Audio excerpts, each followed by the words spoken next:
Kannur അഞ്ചരക്കണ്ടിയിലെ BDS വിദ്യാർത്ഥി നിതിൻ രാജിൻ്റെ മരണം വളരെ വിവാദപരമായി.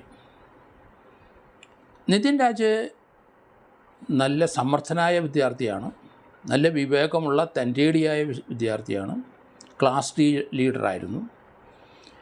ക്ലാസ്സിലെ ആ അധ്യാപികയ്ക്ക് ഇവനോട് വലിയ താല്പര്യവുമായിരുന്നു.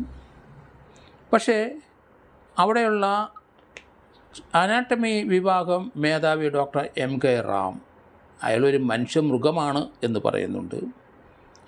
അതുപോലെ തന്നെ അധ്യാപിക ഡോക്ടർ KT സംഗീത, മറ്റൊരു അധ്യാപകരുടെ 3 പേരുടെയും മാനസികമായ പീഡനം മൂലമാണ് അദ്ദേഹം ജീവൻ വെടിഞ്ഞതെന്നാണ് ഇപ്പോൾ വരുന്നത്. അതുകൂടാതെ ഒരു പുതിയ വാർത്തകൾ വരുന്നുണ്ട്. ലോൺ ആപ്പിൽ നിന്ന് ഈ പയ്യൻ 14,000 രൂപ ലോൺ എടുത്തിരുന്നു. അതിനെ സംബന്ധിച്ച് അടയ്ക്കാതെ വന്നപ്പോൾ അതിൽ ധാരാളം മെസ്സേജുകളും അവരുടെ കോൺടാക്റ്റ് നമ്പറിലേക്ക് ധാരാളം വിളികൾ വന്നു. 98 ആ കുട്ടിയെ പീഡിപ്പിച്ചു. അധ്യാപകർ മെസ്സേജുകളുമൊക്കെ അവൻ്റെ മൊബൈൽ ഫോണിൽ വന്നതായിട്ട് മനസ്സിലാക്കുന്നു. അങ്ങനെ അവനെ പഠിപ്പിക്കുന്ന ഒരു ടീച്ചറിനും ഒരു കോൾ വന്നു. എന്തായാലും പൊതുവെ ഇയാൾ ജാതി വെറിയുടെ ഒരു വിക്ടിമാണ്. ആ രീതിയിലുള്ള പെരുമാറ്റം ആ കോളേജിലെ പല അധ്യാപകരിൽ നിന്നും, ആ കോളേജ് യൂണിയൻ ലീഡേഴ്സ് ഉണ്ട് വിദ്യാർത്ഥികളുടെ, അവരിൽ നിന്നൊക്കെ തിക്ത അനുഭവം അനുഭവിച്ചുകൊണ്ടിരിക്കുന്ന ഫസ്റ്റ് ഇയർ സ്റ്റുഡൻ്റാണ്. പക്ഷേ അതൊക്കെ തരണം ചെയ്ത് നല്ല ആത്മബലമുള്ള ഒരു കുട്ടിയായിരുന്നു. കാരണം മെറിറ്റിലാണ് ഈ BDS ഈ വിദ്യാർത്ഥി അഡ്മിഷൻ ലഭിച്ചത്. അപ്പനും അമ്മയും കൂലിപ്പണിക്കാരാണ്, വരുമാനമില്ല, 2 സഹോദരിമാരുണ്ട്. അവരെല്ലാം കഷ്ടപ്പെട്ട് ജീവിക്കുന്നവരാണ്. അവർക്ക് ഒരു പ്രൊഫഷണൽ കോളേജിൽ അഡ്മിഷൻ വാങ്ങാൻ കഴിയില്ല. അതുകൊണ്ട് നിതിൻ രാജ് ആദ്യം മെറിറ്റിൽ തന്നെ അഡ്മിഷൻ വാങ്ങാൻ ശ്രമിച്ചു.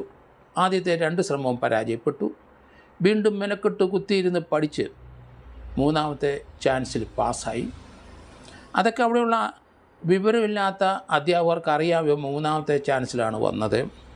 ഇവന് കളറില്ല, നിറമില്ല, അതിനെ കളിയാക്കി. ഇവനെ ജാതിയിൽ മറ്റു വിദ്യാർത്ഥികൾ മുന്നിൽ വെച്ച് പരസ്യമായി ജാതി ആരോപണം ആ കാര്യത്തിലും ആക്ഷേപിച്ചു. പിതാവിനൊന്നും വലിയ ജോലിയില്ല, കൂലിപ്പണിക്കാരനാണെന്നുള്ള രീതിയിൽ ആക്ഷേപിച്ചു. അമ്മയ്ക്ക് ഇതിനിടയ്ക്ക് ഒരു ഓപ്പറേഷൻ വന്നു. ആ ഓപ്പറേഷന് പൈസ ഇല്ലാതെ വന്നപ്പം ലോൺ എടുത്ത് 14,000 രൂപ അങ്ങനെ കടം വന്നതാണ്. അല്ലാതെ അവൻ മോഷ്ടിച്ചതോ പിടിച്ചതൊന്നുമല്ല. ആ ലോൺ ആപ്പില്ലാത്ത അവർ സ്ഥിരം വിളിക്കും. അവർക്ക് പണം സമയത്തിന് കിട്ടിയില്ലെങ്കിൽ അവർ ശല്യം ചെയ്തുകൊണ്ടിരിക്കും. അത് ഇന്ത്യയിലെ എവിടെ ലോൺ എടുത്താൽ ഇതൊക്കെ വലിയ പണിയാണ്. അതിനെതിരായിട്ട് കൃത്യമായ നടപടി വേണം. ഒരാൾക്കെതിരായിട്ട് 1, 2, 3 പ്രാവശ്യത്തിൽ കൂടുതൽ ഇങ്ങനെയുള്ള കാര്യത്തിന് നിരന്തരം ശല്യമായിട്ട് മാറിയാൽ അത് ആളെ ക്രിമിനൽ കുറ്റമാണ് ചെയ്യുന്നത്. അതിന് നിയമം. ആ കുട്ടിയെ പീഡിപ്പിച്ചു. അധ്യാപകർ കോടതിയിൽ നിന്ന് എന്തെങ്കിലും നടപടി എടുത്തോളൂ. അല്ലാതെ അയാളുടെ വീട്ടിലെ അംഗങ്ങളെയും അവർക്ക് പരിചയമുള്ള ആൾക്കാരെ വിളിച്ച് നാണിപ്പിക്കുന്ന, നാണക്കേട് ഉണ്ടാക്കുന്ന രീതിയിലുള്ള ഫോൺ വിളികൾക്ക് പല ലോൺ കൊടുക്കുന്നവരും ചെയ്തുകൊണ്ടിരിക്കുന്ന കാഴ്ച നമുക്ക് കാണാം. അതേ അനുഭവം ഈ കൊച്ചിനുണ്ടായി. 98 പേരുടെ അല്ലെങ്കിൽ 98 പ്രാവശ്യം മെസ്സേജുമായിട്ടൊക്കെ വന്നു. അങ്ങനെ ആ കൂടെ ഒരെണ്ണം അവൻ ഇഷ്ടപ്പെടുന്ന, അവനെ സ്നേഹിക്കുന്ന ഒരു ടീച്ചർ, അവർക്ക് ഇത് വന്നപ്പോൾ അവരത് പ്രിൻസിപ്പളിൻ്റെ അടുത്ത് വന്നു. ഏതായാലും പല സന്ദർഭത്തിൽ ഇവൻ ക്ലാസ് ലീഡറാണ്.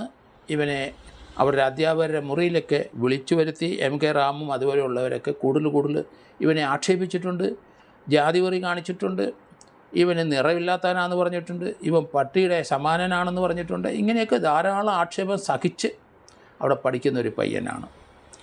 ഈ ലോൺ ആപ്പിലെ മെസ്സേജ് ടീച്ചർക്ക്, ഇവൻ ഇഷ്ടപ്പെടുന്ന ടീച്ചർക്ക് വന്നപ്പം അവർ പ്രിൻസിപ്പളിൻ്റെ അടുത്ത് പറയും, ഇവനെ അവിടെ വിളിപ്പിച്ചു. പ്രിൻസിപ്പളും മറ്റുള്ള അധ്യാപകരെല്ലാം ഇവനെ ഒന്നിച്ച് ഒരേ സമയം അറ്റാക്ക് ചെയ്തു. അങ്ങനെ വിവേകമില്ലാത്ത രീതിയിൽ അവർ പെരുമാറി. ഇവനെ വിരട്ടി, ഭീഷണിപ്പെടുത്തി, വായി വരുന്നതൊക്കെ പറഞ്ഞു. അപ്പം പൊതുവായിട്ട് നോക്കിക്കഴിഞ്ഞപ്പം അവിടെ പഠിക്കുന്നത് തന്നെ വളരെ ബുദ്ധിമുട്ടിയാണ്. കാരണം ഇവൻ ജാതി താഴ്ന്നവനാണ്, ഇവന് നിറമില്ലാത്തവനാണ്, ഇവന് സാമ്പത്തികം ഇല്ലാത്തവനാണ്. ഇങ്ങനെയൊക്കെയുള്ള ആക്ഷേപങ്ങൾ നിരന്തരം കേട്ട് ആ കുട്ടിയെ പീഡിപ്പിച്ചു. അധ്യാപകർ ചിന്തിക്കുന്ന ചെറുക്കനാണ്. പക്ഷേ ക്ലാസ് ടീച്ചർമാരും പ്രിൻസിപ്പളും യുവന്മാരെല്ലാം ഒന്നിച്ച് ഇവനെ അവിടെ വിളിച്ചു വരുത്തി ആക്ഷേപിച്ചു കഴിഞ്ഞപ്പം ഇനി അവിടെ രക്ഷയില്ല എന്ന് ആ കൊച്ചിന് തോന്നിയിട്ടുണ്ടാവും എന്നാണ് ഞാൻ കരുതുന്നത്. കാരണം എല്ലാവരും എതിരായി. അതോടുകൂടി അവനെ ജീവൻ വെടിയാൻ തീരുമാനിച്ചു എന്നാണ് മനസ്സിലാകുന്നത്. ഇതിനെ സംബന്ധിക്കുന്ന അന്വേഷണം ഇപ്പോൾ അവിടുത്തെ അസിസ്റ്റന്റ് കമ്മീഷണർ പാർട്ടികൾ നടത്തുകയാണ്. ഇവിടെ തിരുവനന്തപുരത്ത് വന്ന് പുഴമലയ്ക്കൽ അവരുടെ വീട്ടിലെത്തി അവരുടെ സഹോദരിമാരുടെയും ബന്ധുക്കളുടെയും എല്ലാ സ്റ്റേറ്റ്മെൻറ്റും, ഇയാളൊരു വോയിസ് റെക്കോർഡർ വന്നിട്ടുണ്ട്, അത് ഞാൻ കേട്ടു. വളരെ കൃത്യമായി നല്ല രീതിയിൽ സംസാരിക്കുന്ന ഒരു പയ്യനാണ്. സാധാരണ ഗതിയിലുള്ള ആക്ഷേപങ്ങളൊന്നും അവനെ ഏക്കില്ല എന്ന് ആ സംഭാഷണത്തിൽ നമുക്ക് മനസ്സിലാവും. പക്ഷേ അയാളെ ഒറ്റപ്പെടുത്തി ആ സ്കൂളിലുള്ള സർവ്വ സാറന്മാരും അല്ലെങ്കിൽ പ്രിൻസിപ്പൽ ഉൾപ്പെടെയുള്ളവർ ഇവനെ അവഹേളിച്ചു, ഇവന് ഒറ്റപ്പെട്ടു, വേറെ നിവൃത്തിയില്ലാതെ അവൻ ജീവൻ വെടിഞ്ഞു എന്നാണ് ഇപ്പം വരുന്നത്. പോലീസ് ലോൺ ആപ്പിന് അങ്ങനൊരു സംഭവത്തിനെതിരായിട്ടൊരു കേസെടുത്ത് അത് വലിയ അന്യായമായി പോയി. അതെടുക്കാൻ പാടില്ലായിരുന്നു. എന്തിനാണ് അങ്ങനെ ഒരു കേസെടുത്തത്? അങ്ങനെ കേസെടുക്കാതെ ഈ കേസിനകത്ത് ലോൺ ആപ്പുകാർ ഈ കുട്ടിയെ ആക്ഷേപിച്ചിട്ടുണ്ടെങ്കിൽ, അവനെ മറ്റു രീതിയിലൊക്കെ അവനോട് മോശമായി പെരുമാറിയിട്ടുണ്ടെങ്കിൽ അതിന് ആ കേസിനകത്ത് അവരെ അറസ്റ്റ് ചെയ്യാമല്ലോ.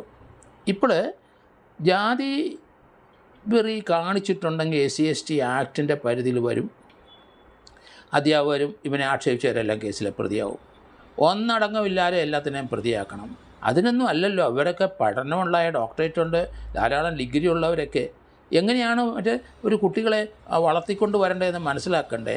ആ കുട്ടികളെ ആക്ഷേപിച്ച് സമൂഹത്തിൽ നിന്ന് അവരെ ഒറ്റപ്പെടുത്തി, അല്ലെങ്കിൽ കോളേജ് സ്കൂൾ ലെവലിൽ ഒറ്റപ്പെടുത്തി അവരെ ജീവിതം അവസാനിപ്പിക്കുന്നതിലേക്ക് അവരെ നയിക്കുകയല്ലല്ലോ ഇവരുടെ ജോലി. നമുക്കറിയാം, പല കുട്ടികൾക്ക് ഇതുപോലെയുള്ള പ്രശ്നങ്ങളുണ്ടാകുമ്പം സ്കൂളിലും കോളേജിലൊക്കെ അധ്യാപകർ പലരും 90% എതിരാണെങ്കിലും 1, 2, 3 പേരെങ്കിലും ഇവരെ ചേർത്ത് നിർത്തി അവരെ എപ്പോഴും സമാധാനം ആ കുട്ടിയെ പീഡിപ്പിച്ചു അധ്യാപകർ. പക്ഷേ ഇവിടെ ഈ BDS കോളേജിൽ അങ്ങനെ ഒരുത്തനും ഇല്ല എന്നാണ് മനസ്സിലാകുന്നത്.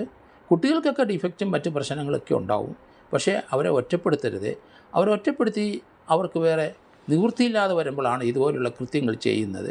അപ്പോൾ അവരെ സ്നേഹത്തോടെ അണച്ചു നിർത്താനായിട്ട് സാധാരണഗതിയിൽ 5-6 സാറുമാർ, 10-20 സാറുമാരുണ്ടെങ്കിൽ 3-4 പേരെങ്കിലും ഇവനോട് സോഫ്റ്റ് കോർണറായി അവൻ്റെ കരച്ചിലും ദുഃഖത്തും ഒക്കെ കണ്ട് അവനെ ചേർത്ത് നിർത്തി അവനെ തലോടുന്നത് നമ്മൾ കണ്ടിട്ടുണ്ട്. ധാരാളം അനുഭവം നമുക്കൊക്കെ ജീവിതത്തിൽ അത് ഉണ്ടായിട്ടുണ്ട്. പക്ഷേ ഇവിടെ അത് ഉണ്ടായില്ല. ഇവിടെ നേരെ തിരിച്ചാണ് സംഭവിച്ചിരിക്കുന്നത്. അതുകൊണ്ട് ഈ രീതിയിലുള്ള ആ പെരുമാറ്റത്തിന് അവർക്ക് പണിഷ്മെൻറ്റ് കൊടുക്കണം. SC/ST ആക്ട് വരണം. അബറ്റ്മെൻറ്റ് ടു കമ്മിറ്റ് സൂയിസൈഡും ഇതിൻ്റെ പരിധിയിൽ വരുന്നുണ്ട്. കാരണം ഒറ്റപ്പെട്ടു പോയി, അത് വേറെ നിവൃത്തിയില്ല, അവനെ ജീവിതം അവസാനിപ്പിക്കണമെന്ന് തോന്നി, അത് ചെയ്യുകയും ചെയ്തു. ആശ്രയമില്ല എങ്ങും, വീട്ടിലോട്ട് പോയിട്ട് കാര്യമില്ല. അവനൊരു ജീവിത മാർഗം വെട്ടിത്തെളിക്കാനാണ് പരിശ്രമിച്ച് അധ്വാനിച്ച് BDS അവനെ മെറിറ്റ് തന്നെ നേടിയെടുത്തത്. ആ പയ്യനാണ് ഇപ്പം ജീവിതത്തിൽ നിന്ന് അപ്രത്യക്ഷനായിരിക്കുന്നത്, ജീവിതം വെടിഞ്ഞു പോയിരിക്കുന്നത്. ഇതുപോലുള്ള സന്ദർഭങ്ങളൊക്കെ ഓരോ സ്കൂളിലും പല വിദ്യാർത്ഥികൾക്കുണ്ടാവും. അവരെയൊക്കെ ചേർത്ത് നിർത്താൻ 1-2 അധ്യാപകരെ കാണുക സാധാരണമാണ്. പക്ഷേ ഈ അഞ്ചരക്കണ്ടിയിൽ അങ്ങനെ ഒരു സാറന്മാരും ഇല്ലാതെ പോയി. ആ കുട്ടിയെ പീഡിപ്പിച്ചു അധ്യാപകർ. എല്ലാം പേടിച്ച് വിറച്ചാണ് അവിടെ പഠിക്കുന്നത്. അതിൽ ഫൈനൽ ഇയറായ 1-2 കുട്ടികൾ അവിടെ നടക്കുന്ന എന്താണെന്ന് ഇപ്പം വെളിപ്പെടുത്തിയിട്ടുണ്ട്.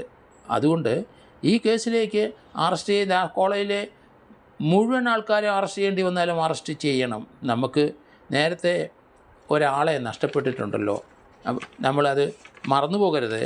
കാരണം പൂക്കോട്ട് സിദ്ധാർത്ഥൻ്റെ മരണം അത് നമ്മൾ ആലോചിക്കണം. ഈ വീടിൻ്റെ ഉഴമലയ്ക്കലെ ഇപ്പം നിതിൻ രാജൻ്റെ വീടിന് അവിടുന്ന് 4 കിലോമീറ്റർ അകലെയാണ് ആ പൂക്കോട്ടിൽ മരണപ്പെട്ട സിദ്ധാർത്ഥൻ്റെ വീട്. സിദ്ധാർത്ഥൻ്റെ അമ്മ അതിനുശേഷം നീതി ലഭിച്ചിട്ടില്ല 3-4 വർഷമായിട്ട്.